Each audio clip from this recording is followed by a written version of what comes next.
विराट आणि रोहितने जी रिटायरमेंट घेतली ती तुला फेअर वाटते का? ती आता घ्यायला हवी होती का?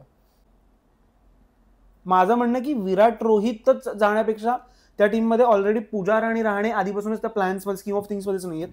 सो दोघांची रिटायरमेंट एकत्र येणं थोडं एक्सपिरियन्स आणि बॅलन्स वाईज थोडंसं शेक करून जाईल त्या अख्ख्या ह्याला टीमच्या फॉर्मेशनला. सो जर तू विराट आणि रोहितचं म्हणशील तर रोहितचं तर तेव्हाच झालं होतं मला असं वाटतं जेव्हा त्याने न्यूझीलंडच्या सिरीज नंतर बीजीटीत जाऊन त्याने स्वतःला ओपनिंगला ठेवलं. तो वाला बोल्ड आठवतोय मला, जेव्हा त्याच्या बॅटला लागून बॉल 1-2 टप्पे वडून स्टंपला लागला, तिथे त्याचं ठरलं असेल की बस हो गया. नाही, मला वाटतं की फेअरली त्याने एक सगळ्यात मोठी चूक त्याने असं मला वाटतं की जेव्हा तो गेला बीजीटीमध्ये खेळायला, बीजीटीमध्ये त्याने राहुललाच ओपनिंगला ठेवलं. सो माझं म्हणणं तुझी ती पोझिशन आहे आणि तिथे तू बरीच वर्ष चांगला खेळलास. जस्ट बिकॉज आता राहुलने 2 मॅचेस चांगल्या खेळल्यात म्हणून त्याला तिथे ठेवून स्वतःला खाली घेणं यात काही, कारण तुझा 5 वर्षांचा फ्लो होता त्या पोझिशनचा.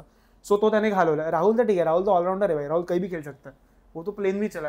ह्याच स्टेटमेंट्स मध्ये त्याच्या करिअरची गांड लागली.